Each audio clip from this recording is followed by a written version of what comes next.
The Alabama Senate race, net neutrality, and Jerusalem as the capital of Israel. I'm Heather Godwin, and this is The Square Circle.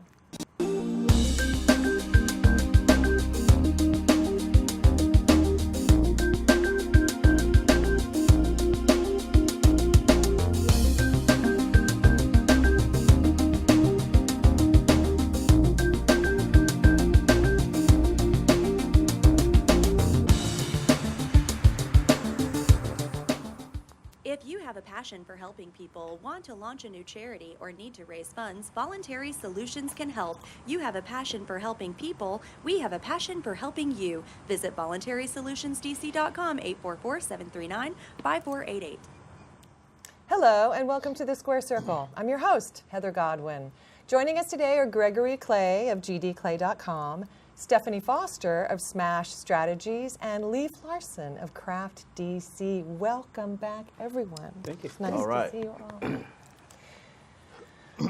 Well, Democratic Senate candidate Doug Jones pulled off an upset this week, defeating embattled former state Supreme Court Judge Roy Moore, who was accused of sexual misconduct with underage girls when he was in his 30s.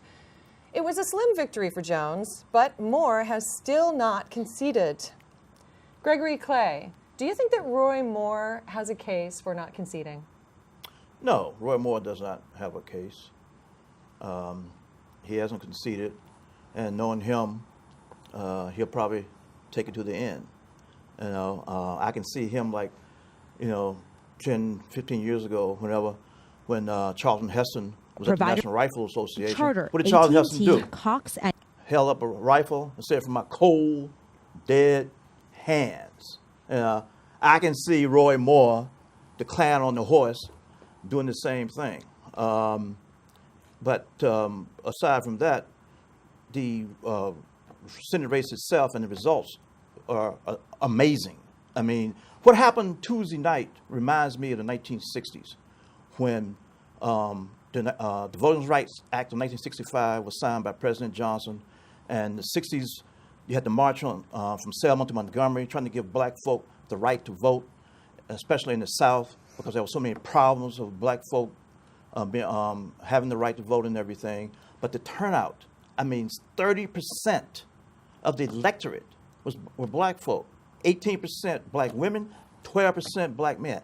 97% of the black women who voted for Doug Jones. 92% of the black men who voted for Doug Jones. And as we've seen this past week, the hashtags on Twitter, the posts on Facebook, the hashtags saying black women in Alabama, and black women getting so much credit for getting Doug Jones that seat. And it's true. Regardless, no two ways about it, whatever you want to say. Black women was the main reason Doug Jones won that race. Black women carpooled. There was a great story on alabamamedia.com about how black women helped each other carpool, get them to the polls, et cetera, et cetera. And that, to me, is the real story. Whether Roy Moore, concedes or not, whatever, later for this cat. Later for the dude on the horse, Lone Ranger, whatever you want to call it. To me, it's about how this thing happened, how it went down, how black women bonded and got Doug Jones in, and it may have been repaying him for what he did years ago when he prosecuted those Ku Klux Klan members, the ones who killed the 4 black girls in Birmingham, Alabama in 1963. Well, that's so an that's interesting take. And yes. on Stephanie Foster, because I know that you do a lot with women's rights, what's your opinion on that? Well, I agree. I think we saw a very strong turnout, African-American women really carrying Doug Jones over the top. I think it was an interesting race, and it was either a win-win or a lose-lose for the Republicans. I think there was a lot of sense that Senate Republicans in particular, the sort of Mitch McConnell wing of the party, I think probably sighed really a lot of relief on Wednesday morning when they realized they wouldn't have to deal with someone like Roy Moore as part of their caucus, with the idea that they might have to start an ethics investigation into his behavior, which is what Mitch McConnell said. And so I think it's an interesting kind of lesson about the power of the women's vote, but also sort of what this means for the Republican Party in terms of its ability to really brand itself, particularly with suburban voters and suburban women voters, who I think are emerging as the key voters in 2018, as we see from the results here in Virginia and then also in Alabama. I think that's a key constituency for Republican women voters. have certainly made a difference. Leif Larson, what's your opinion? This was a fantastic, and not to take any away saying from the African American vote, they turned out in high numbers, as they should, as everybody should, regardless, and nothing to take away from women who were against this guy, and rightfully so from day one. But what nobody recognizes is he won by 21,000 votes. About 24,000 people did a write-in. And what that indicates to me is probably most of those people were Republicans who showed up. They weren't going to stay away. They weren't going to not show up and vote, but they were not going to vote for this caricature of a Southern person. And so they wrote somebody else's name in. And I think that shows where the Republicans in Alabama really were, is that aspect of I'm going to vote, but I can't vote for this person just because he's a horrible, horrible person and a horrible candidate. I think that was a big indication of how this all went down too, is people showed up, they were Republican, they didn't vote by party, they voted by their conscience and voted for somebody else other than Roy Moore. Does it make any of you nervous that it was such a close vote? It's Alabama.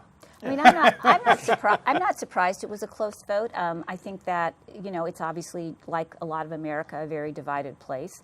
And I think that really what surprised me was the turnout was high. And I think that people did come out, whether they voted by voting, specifically for Doug Jones or writing someone in.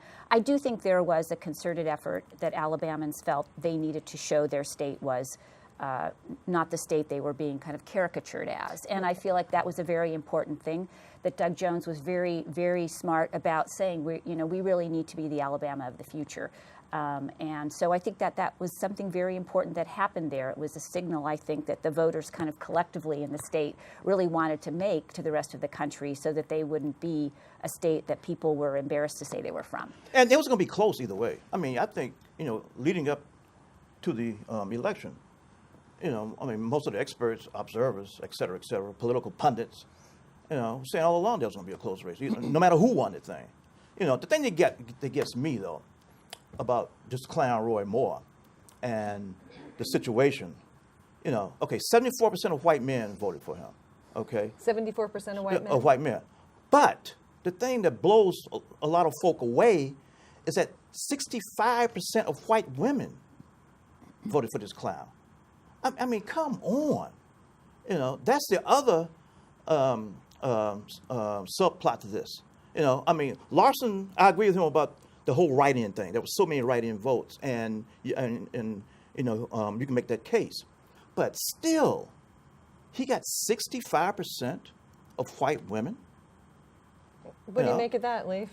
Well, I think it goes back that it is still a strong, divided political group that we have across the country, and Alabama, it's no joke. I mean, if this was Mickey Mouse running against Jones, Mickey Mouse would have won under the Republican ticket. Mickey Mouse as a Republican. Yes. So you're gonna turn Mickey into a Republican. Mickey the Republican. Well,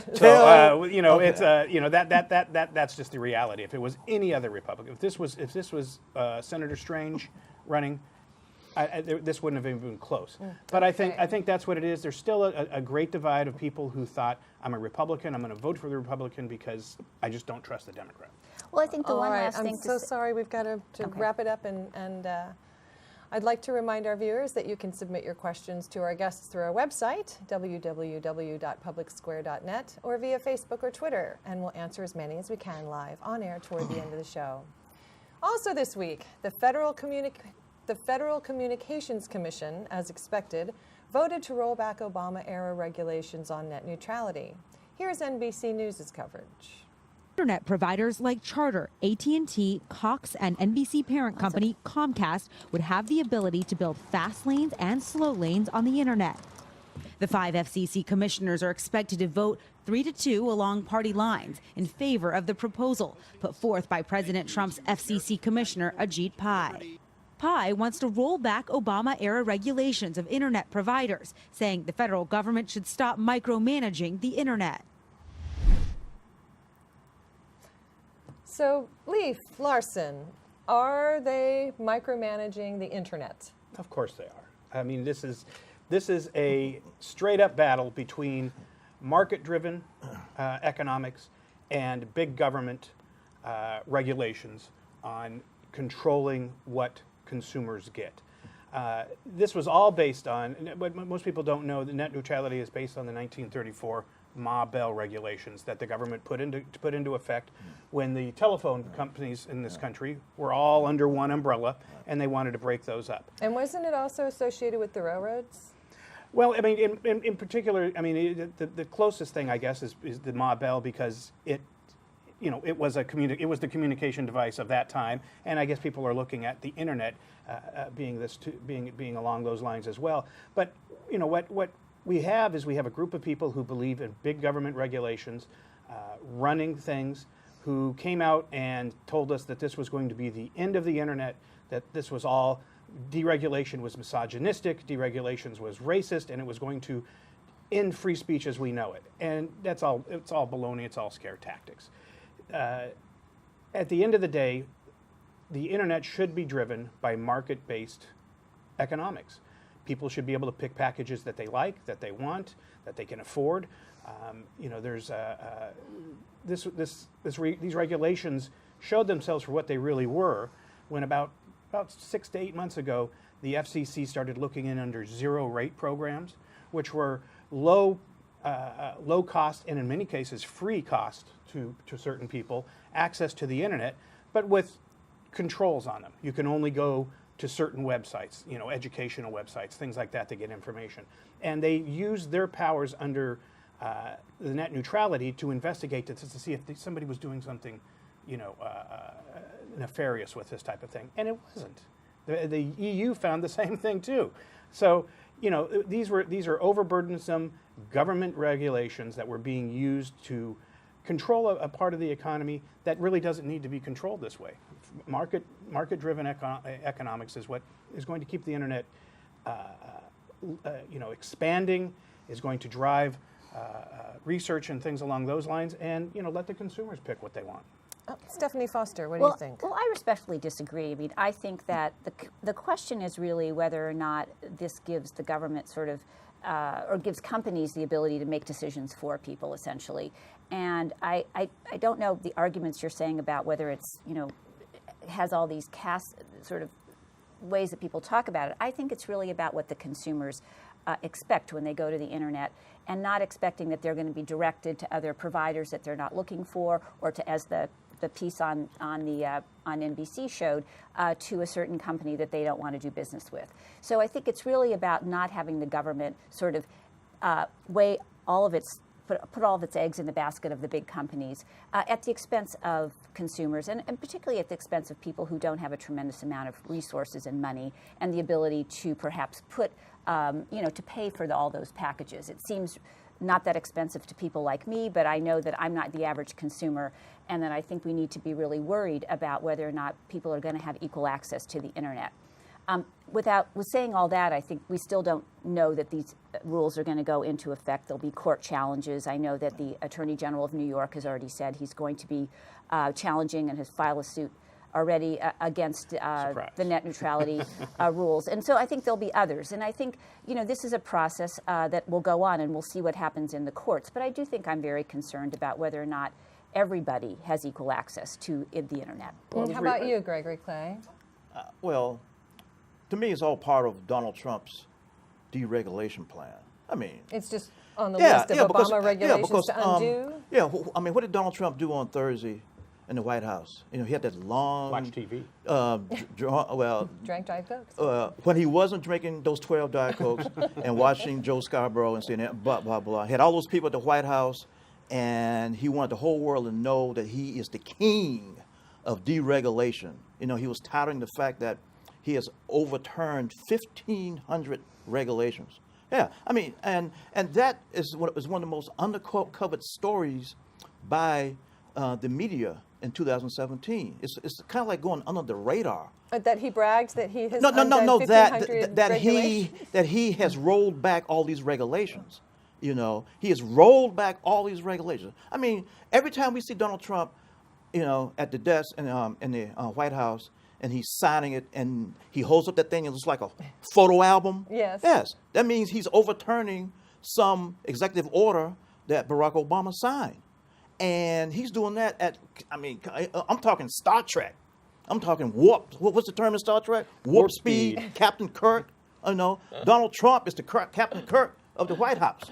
You know, with the way he's overturning all of these regulations, and All right. yeah, and that's what this is all part of. You know, his plan. That master plan. Yeah, What do you master think? plan. Lee? Well, I was going to say, you know, the one thing I was referring to was Senator Gillibrand wrote an article about how this was misogynistic, that this is going to hurt women, and it was aimed at women in particular.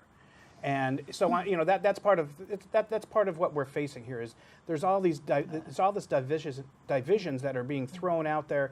It's bad for the consumers. It's bad. This is anger aimed at women. This is anger aimed at minorities, because they tend to be the people who can't afford these type of things.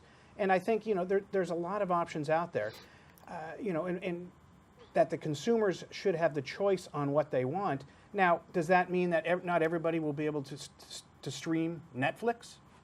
I mean, is that part of the constitutional right? Is To have Netflix? To have Netflix come to your house? You do have to pay for Netflix, You though. have It's to not pay, 100% but free. you may also have to pay for the faster speed to Netflix. That's what the consumer-driven thing is. If you want that, there's a package we offer you to get This that. all sounds so familiar, though, from back, I don't know, 10 years ago, when that's what we dealt with. It was you paid for dial-up or you paid for high speed, and then you could pay for high speed, but, you know, it was really not very reliable. And that's what we have now. Is now we have broadband. We have G5 that's coming online, because they were able to use that money for development and R&D into creating a faster internet, and that's where that money comes Yeah, from. But that's precisely the issue. So the companies say they need to invest more money in these, you know, in research and investment, but actually the research and investment dollars are about the same. They haven't really changed in the last 10 years, and they're putting good products online without needing to change the rules. So I think we really need to look at who's benefiting from this, and who's not benefiting from it, and thinking about the consumer wherever they live and whether or not those consumers have equal access. Well, Ajit Pai claims that destroying net neutrality will increase competition and will increase access to a lot of people. Smart man. We'll see. We shall see. And finally, the world is still reacting to President Trump's decision last week to recognize Jerusalem as the capital of Israel and move the U.S. embassy there. Protests erupted in the Palestinian territories, but the administration insists that the decision simply acknowledges reality and will advance the peace process. Stephanie Foster, as someone who has lived in embassies overseas and been on the ground, what is the reality of this decision on the ground there, in your opinion? Well, I think it's a challenge because obviously the Middle East is a very complex place, and we've been working at it for about 50 years in terms of trying to ensure that there's the ability of all sides who are part of a focus on what's going to happen in Jerusalem, what's going to happen in Israel and the Palestinian territories, to be part of that discussion. And obviously we've been working on a two-state solution with all the parties being able to negotiate.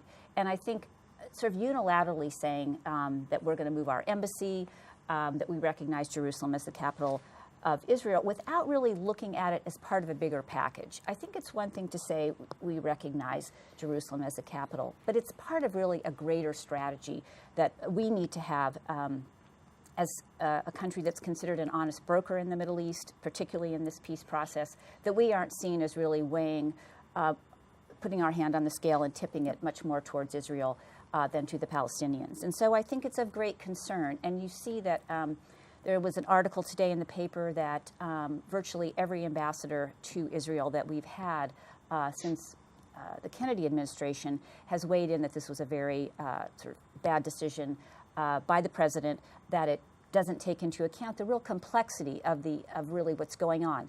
And we see, just to really end it, that my part of the conversation, obviously there's not only concern from the Palestinians who said they're going to pull out of talks, but also the vice president will be going to the region after the tax vote, and Christian groups are saying they don't want to meet with him. The Palestinians don't want to meet with him. I mean, our strength as a country is that our leaders can go abroad and can really be brokers in situations like this. And if no one wants to meet with the Vice President of the United States on an issue like this, I think that's a very big concern. Leif Larson, what's your opinion? I mean, and maybe I'm wrong, and so I'm going to ask, you're the expert. This recognition is based on a 1995 congressional bill that was passed in 1995 that said the United States recognizes Jerusalem as the capital of Israel, and every president from Clinton to Trump today has continually signed 6 months. Mm-hmm. We're not going to do it for this next 6 months. We're not going to do it for this next 6 months. So this wasn't Trump recognizing Jerusalem as the capital of Israel. This was the enactment of the congressional bill that was passed back in 1995. And as part of Jerusalem being used as a carrot in the peace process, it reminds me that whenever you go around town, you see on these businesses going out of business. Everything must go. Come in and get everything while it lasts. And you come by the next month and it has the same sign and the same sign. 3 years later, they still have the same sign out there.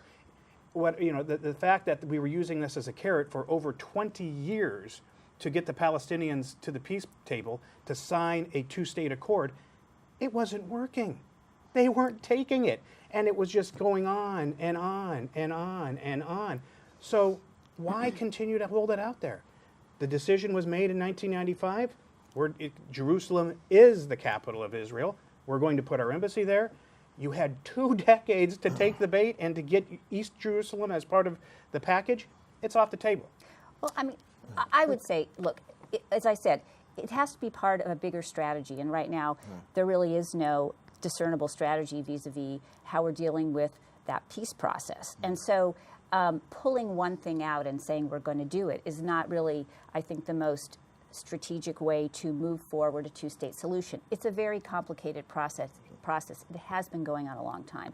And I think people need to continue to have those conversations in a very, fragile and destabilized world. So for me, I think it does create more tension. I think we see this is not a time where we need people like ISIS and Hezbollah and whoever giving them one more thing to say that we are not really a fair broker in that peace accord. So I am very concerned by it. Okay, and Gregory Clay, just one last comment. And you talk about strategy. There could have been negotiations. I mean, really, all I have to say is everyone should read the column that Thomas Friedman wrote about the situation for New York Times. Thomas Friedman, of course, has been covering the Middle East for 30 years. I like it. And in fact, he majored in Arab studies in college, and he wrote the column with the headline "The Art of the Giveaway." He blames Donald Trump, and his basic argument was that if Donald Trump was going to do this, then at least get something out of the deal. Negotiate with him.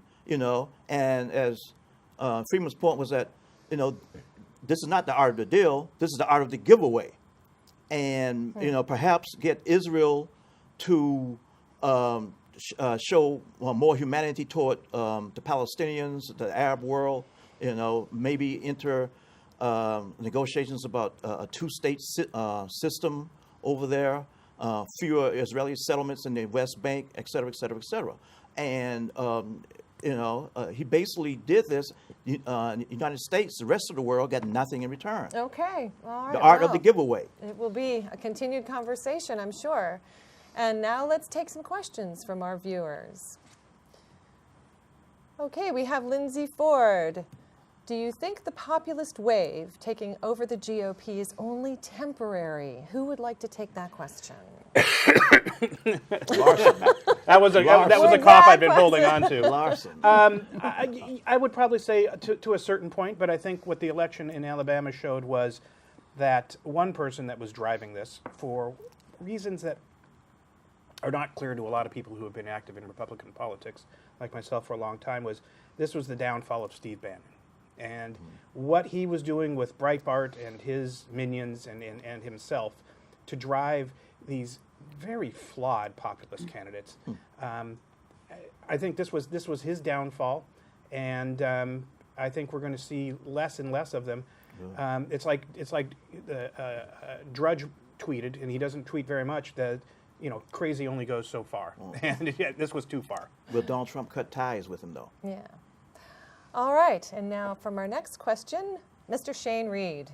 If there's competition among ISPs, then why not let them do what they want? We can always switch if we don't like the service. I mean, I want to go back to one thing that we talked about in terms of the net neutrality, and it's a little bit an answer to this question, but I think one thing to say is that as we're looking at this landscape, it's not just about looking at minority communities, but really looking at people in the economically, and understanding that some people who don't have resources, it cuts across gender, race, et cetera. And so this is really looking at what's best for the consumer. And I know there were articles today and some people who said, I support deregulation, but I realize this is going to have a negative impact on me. And so this is not something that regulation I want to get rid of, because I feel like I need to have that access, whether it's for my business or access for my kids in terms of schoolwork or access for entertainment. And I think, I think that's a fair concern. And I think one thing that would have been helpful is if there had been more of a discussion about those things as these rules had been considered. And we need to just look at, it's a big country with a lot of different people, with a lot of different, in a lot of different places economically, and we need to understand that. The impact. Well, thank you. All right, now it's time for the most underreported story of the week. And Gregory Clay, would you like to start? Okay. Disney and Fox. By now, most of us have heard that Disney is buying certain parts of Fox, certain assets, and but the key thing is this: the $2.5 billion synergies. Synergies, of course, is corporate code speak, corporate jargon for we got to get rid of somebody, cutbacks. So you have a merger, so somebody's gonna have to go. And who is leaving Disney? Who is leaving Fox to make this thing work? Furthermore, with ESPN owned by Disney, and Fox having those regional sports networks, what's going to happen with Fox West, Fox Sports East, Fox Sports South, et cetera, et cetera? Okay, Gregory Clay. Oh, I'm sorry, Leif Larson.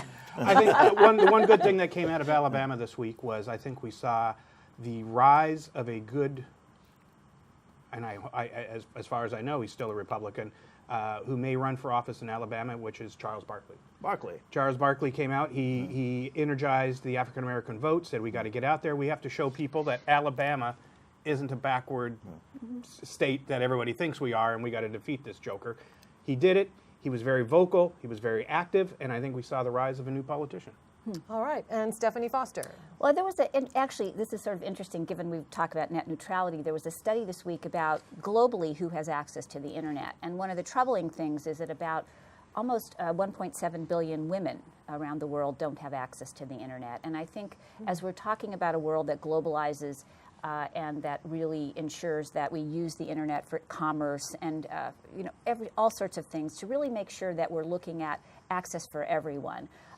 Women tend to have less access globally than men because of often where they stand in their societies. And so as we think about the internet globally, we need to make sure we're paying attention to that. All right. Well, that's all for this week. I'm Heather Godwin, and thanks for watching The Square Circle. And thank you all for being here. Thank you. We'll see you next week.